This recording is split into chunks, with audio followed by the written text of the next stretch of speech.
Hello guys, good morning.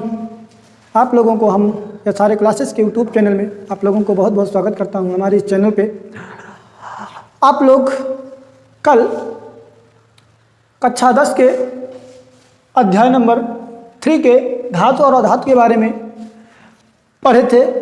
उसमें आपको पढ़ाया गया धातु क्या है, धातु के उदाहरण के रूप में बताया गया और धातु के गुणों के बारे में बताया गया, रासायनिक क्रियाओं के बारे में बताया गया। इसके बाद आप लोगों का आता है अधातु। तो आज हम लोग दूसरे पार्ट में अधातु के बारे में पढ़ने वाले हैं, ठीक है। तो आज हम लोग यही पढ़ेंगे, अधातु क्या है, अधातु के गुण क्या हैं, ठीक है, इसके रासायनिक गुण क्या हैं, इनके बारे में आज हम लोग ग्रहण करेंगे अच्छे से। तो आप लोग अच्छे से देखिएगा, ग्रहण कीजिए, अध्ययन कीजिए।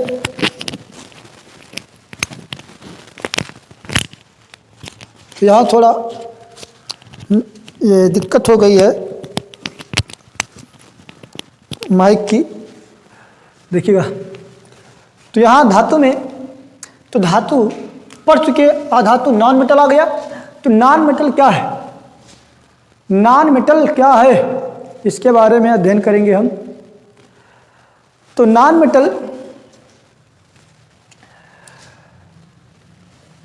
यहाँ आप लोग जैसे ही धातु पढ़े थे उसी का आपको उल्टा कर देना है अधातु में। तो अधातु जिसमें धारा का प्रवाह ना हो सके वो क्या है, अधातु है। जिसमें धारा का प्रवाह ना हो सके वो क्या है, अधातु है। अर्थात वह तत्व या ऐसे तत्व जो इलेक्ट्रॉन ग्रहण करते हैं, ऐसे तत्व जो इलेक्ट्रॉन ग्रहण करते हैं और उसमें ऋणायन बनाने की प्रवृत्ति होती है। इलेक्ट्रॉन को ग्रहण करके ऋणायन बनाने की प्रवृत्ति रखता हो तो वो अधातु कहलाता है। क्या कहलाता है, तो अधातु कहलाता है। ऐसे तत्व जो इलेक्ट्रॉनों को ग्रहण कर ऋणायन बनाने की प्रवृत्ति रखता हो ये क्या कहलाता है बच्चों, तो अधातु कहलाता है। तो यह परिभाषा हमने बोल दिया, आप लोग नोट कर लीजिएगा, ठीक है। अब यहाँ उदाहरण देख लीजिएगा क्या है। उदाहरण में एग्जाम्पल के रूप में जैसे ऑक्सीजन, क्या है, ऑक्सीजन, हाइड्रोजन, हीलियम आदि, ये सब क्या है बच्चों, अधातु के उदाहरण हैं। इस पर हमेशा इलेक्ट्रॉन ही होते हैं। क्या होते हैं, इलेक्ट्रॉन ही होते हैं। ये इलेक्ट्रॉनों को ग्रहण करते हैं और ऋणायन बनाने की प्रवृत्ति रखते हैं, ठीक है। जितने भी अधातु हैं वह हमेशा ऋणायन प्रवृत्ति के होते हैं, ऋणायन बनाने की प्रवृत्ति में होते हैं और हमेशा ऋणायन ही होते हैं। धातु धनायन होते हैं और अधातु हमेशा ऋणायन होते हैं। तो आवर्त सारणी में 118 तत्व हैं, जिसमें 90 तत्व ऐसे हैं, 90 से 95 तत्व ऐसे हैं जो अधातु हैं, धातु हैं, सॉरी क्या है, धातु में आते हैं और सभी के सभी पॉजिटिव होंगे, सभी के सभी पॉजिटिव होते हैं। और उसमें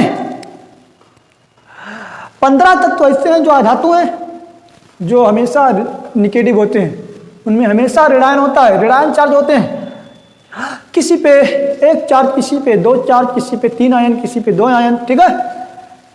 तो ये इसको संयोजकता पर निर्भर करता है, किस तत्व पे कितना संयोजकता होता है उसी पे वो डिपेंड करता है किस पर कितना आयन होता है।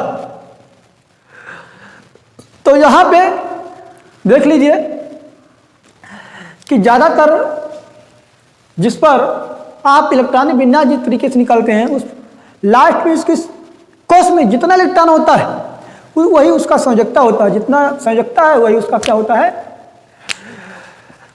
आयन होती है, उस पर उतना ही चार्ज होता है। जैसे किसी तत्व को हमने निकाला, किसी तत्व का हमने निकाला, जैसे हमने सोडियम का निकाल लिया, सोडियम का निकाल लिया, सोडियम का कितना होता है, परमाणु क्रमांक 11 होता है। बोरबरी के नियम से निकाल रहा हूँ, 2 8 10 हो गया, 1 चाहिए, 1 हो गया। अब इसके बाह्यतम कक्षा में 1 इलेक्ट्रॉन है, कितना इलेक्ट्रॉन है, बाह्यतम कक्षा में 1 इलेक्ट्रॉन है बच्चों। अब ये क्या करेगा, अब इसकी कक्षा, वैसे तो इसकी कक्षा को पूरा करने के लिए 7 इलेक्ट्रॉन चाहिए, तब जाकर के कक्षा पूरी होगी। लेकिन अब 7 लेने में ईजी है कि एक देने में ईजी है? ये सोचिए, 7 लेने में ईजी है कि एक देने में ईजी है? तो उसने कहा एक देने में ईजी है, एक किसी को हम दे सकते हैं, लेकिन 7 लेने में कठिनाई है। अब भाई आपको 1 रुपया किसी को देना हो तो आपको ईजी नहीं लगेगा, 1 रुपया आसानी दे दोगे।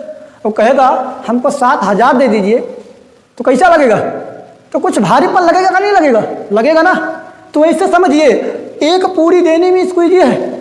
एक पूरी के लिए इन्होंने एक थाली छकाए हुए बैठे हैं। अब इन्होंने एक पूरी निकाल देंगे, एक पूरी किसी को दे देगा जिसके पास एक पूरी घट रही है, ठीक है, उसको एक पूरी दे देंगे, उसका पेट भर जाएगा ना। एक पूरी में आपका भी कुछ नहीं होता, कम से कम उसका तो भर जाता ना। अब यहां देखिएगा, एक को जैसे किसी को दिया का देने का मतलब दान दिया। अगर एक किसी को देगा तो ये धनी है ना, धनी है तभी दिया। तो जब किसी को दे रहा है, जो कोई दूसरा ले रहा है, वो क्या हो गया? ऋणायन होगा। और ये क्या होगा? धनायन। कितना दिया? 1 दिया। तो जितना देगा उतना धनायन चार्ज होगा, उतना धन आयन होगा, उतना ही इस पर चार्ज होगा। कितना दिया था? 1 दिया था, तो उस पर 1 चार्ज हो गया, धन आयन का 1 चार्ज हो गया। तो जो तत्व जितना उसके लास्ट में संयोजकता बचेगी, जितना वो देगा उतना चार्ज इस पर होगा। जितना लेगा, चाहे 1 ले तो 1 ऋणायन, 2 लेता हो तो 2 ऋणायन, 3 लेता हो तो 3 ऋणायन, 4 लेता हो तो 4 ऋणायन। तो 4 से अधिक संयोजकता नहीं बनती। किसी भी किताब में खोल के देख लीजिए, 4 से संयोजकता आज तक बना ही नहीं।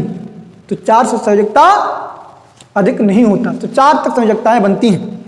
4 चाहे ले चाहे दे, तो वहां बराबर होती है, दे भी सकती है, ले भी सकती है, समझे? तो वहां 2 परिस्थिति बनती है, वहां ऋणायन भी हो सकता है, धनायन भी हो सकता है। देखना है वो किस में है, धातु में है, किस धातु में है। धातु में है तो पॉजिटिव होगा, अधातु में है तो नेगेटिव होगा, ठीक है, इतना याद रहे। वहां 4 संयोजकता होती है, 4। अगर 4 आ जाता है तो 4 दे भी सकता है, ले भी सकता है। अर्थात अगर वहां धातु होगा तब 4 आता है तो वहां पॉजिटिव होगा। अगर जहां 4 वहां आता है, जो अधातु वाले तत्व है उसमें 4 आ जाए लास्ट संयोजकता में, तो उसका मतलब उस पर निगेटिव 4 होगा, इतना याद रहे। बाकी तो 3 अगर है, लास्ट में 3 है तो जानो 3 देगा वो। अगर इसके लास्ट संयोजकता में 6 बच रहा है, 2 की कमी है, तो वहां 6 ना देकर के 2 लेगा, तो इसका मतलब वहां 2 वो ले रहा है तो वहां निगेटिव होगा, इतना याद रहे, ठीक है। चलिए फटाफट अपने टॉपिक पे चलते हैं। संयोजकता है, ये कभी आप लोगों को हम अगले वीडियो में संयोजकता के साड़ियों के बारे में अध्ययन कराऊंगा मैं, ठीक है। तो अब यहाँ देखिए, ऑक्सीजन, हीलियम, हाइड्रोजन और हीलियम ये किसके हैं? तो अधातु में आते हैं। किसमें आते हैं? अधातु में आते हैं। इसमें हमेशा आयनों की संख्या ऋणात्मक होता है। क्या होता है? ऋणात्मक होता है। तो यहाँ देखेंगे हम लोग इसके भौतिक गुण क्या हैं। भौतिक गुण देख लेंगे। इसका मतलब जैसे जैसे आपने कहा था धातु में, उसी का उल्टा कर देना है इसमें बच्चों। उसमें क्या था? अधातु सुचालक था, लेकिन धातु सुचालक था, लेकिन इसमें क्या होगा? कुचालक होगा। धातु क्या होगा? अधातु क्या होगा? कुचालक होगा। अधातु क्या होगा? कुचालक होगा, ठीक है। क्या होगा बच्चों? कुचालक होगा। परंतु इनमें तन्यता और आघातु वर्धनता का गुण नहीं पाया जाता। धातु में पाया जा रहा था, लेकिन अधातु में तन्यता और आघात वर्धनता का गुण नहीं पाया जाता। इसमें कोई विशेष प्रकार की चमक नहीं होती। इसमें कोई विशेष प्रकार की चमक नहीं होती, ये इनका गुण है। इसमें चालक चलने की क्षमता नहीं होती, चालकता नहीं पाया जाता, इसमें चालकता नहीं पाया जाता। ये भंगुर का गुण इसमें पाया जाता है। कैसा गुण पाया जाता है बच्चों? भंगुर होने का गुण। भंगुर होने का गुण का मतलब, अगर किसी पदार्थ पर आप दबा रहे हैं या उस पर झटका देकर मार रहे हैं तो वो बिखर जाता है। बिखरने को भंगुर कहा जाता है। जैसे कोयला, कोयला क्या है? कोयला, कोयला अधातु में है, किसमें आता है? अधातु में आता है। अब कोयला या धातु में आता है, तो अगर इस पर आप किसी से मार रहे हैं, अटैक कर रहे हैं, तो क्या होगा, इधर उधर बिखर जाते हैं, छोटे छोटे कणों में बिखर जाते हैं। इसका मतलब ये भंगुर हो जाते हैं, टूट टूट जाते हैं, तो ये भंगुर होते हैं। तो इसमें ये गुण पाया जाता है। ठीक है, अब यहाँ हम देखेंगे रासायनिक गुण। आप लोग नोट करते रहिएगा। हम एक बार फिर से बोल दे रहा हूँ। अधातु का मतलब होता है, इसके अधातु का परिभाषा जान लीजिएगा, ऐसे तत्व जो इलेक्ट्रॉन ग्रहण करते हैं या इलेक्ट्रॉन ग्रहण करके ऋणायन बनाने की प्रवृत्ति रखते हैं, वो अधातु कहलाते हैं। जैसे ऑक्सीजन, हाइड्रोजन, हीलियम आदि। भौतिक गुण इसमें क्या होता है कि अधातु में जो विद्युत की कुचालक होती है, अधातु विद्युत की कुचालक होती है, इसमें भंगुर का गुण पाया जाता है। इसमें क्या पाया जाता है दोस्तों, तो भंगुर का गुण पाया जाता है, टूट सकता है, बिखर सकते हैं। ठीक है, और इसमें चमक नहीं पाया जाता, इसमें कोई विशेष प्रकार का चमक नहीं होता। इसमें तन्यता या आघातवर्धनता का गुण नहीं पाया जाता। ये आप लोग नोट कर सकते हैं। ठीक है, तो फटाफट आप आइए रासायनिक गुण के बारे में देख लेते हैं।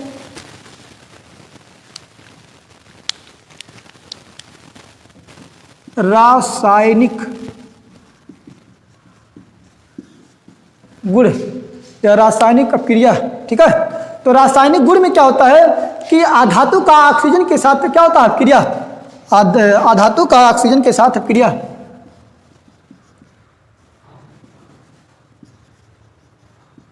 अधातु का, वो इसे लिख देते हैं, ऑक्सीजन के साथ अभिक्रिया। क्या, अभिक्रिया, अधातु का ऑक्सीजन के साथ अपक्रिया। अगर कोई अधातु ऑक्सीजन के साथ अपक्रिया कर रहा है तो वहां क्या बन रही है, वहां क्या परिस्थिति बनती है, तो देखिएगा सी, कार्बन। ये क्या होता है, कार्बन। क्या होता है बच्चों, कार्बन प्लस, अब ये क्या है, धातु, अधातु है। क्या बच्चों, अधातु है, CO2। ये क्या है, ऑक्सीजन। अब यहाँ ऑक्सीजन के साथ क्रिया होगा, क्या होगा, ऑक्सीजन के साथ क्रिया होगा बच्चों। तो यहाँ देखिए क्या बन रहा है, CO2। क्या बन जाएगा बच्चों, CO2। अब ऑक्सीजन के साथ क्रिया किया तो क्या बन गया, CO2। अब अलग अलग थे, ये बन गया बच्चों कार्बन डाई ऑक्साइड। क्या बन गया बच्चों, कार्बन डाइऑक्साइड, अर्थात धुएं के रूप में बदल गए। कार्बन डाइऑक्साइड धुआं के रूप में बदल गए। ये रासायनिक अपक्रिया है। क्या बच्चों, रासायनिक अपक्रिया है। तो इस प्रकार से धातु खत्म, अधातु खत्म। ठीक, अब हम अगले पार्ट में फिर तन्यता, आघातवर्धनता, गैंग, ये सब क्या है, श्रेणीता, धातु क्या है, इस सब के बारे में हम पढ़ेंगे। तो आज का वीडियो यहीं समाप्त करते हैं। आप लोग अधिक से अधिक इस चैनल को सब्सक्राइब करें, लाइक करें, शेयर करें और बेल आइकन को जरूर दबाएं, जिससे जो भी वीडियो है उसका नोटिफिकेशन आप तक जरूर पहुंचे जल्द से जल्द। तो अधिक से अधिक सब्सक्राइब कीजिए, लाइक कीजिए, शेयर कीजिए, जिससे हमारा वीडियो अधिक से अधिक आता रहे आप लोगों के बीच में। ठीक है, तो थैंक यू, धन्यवाद।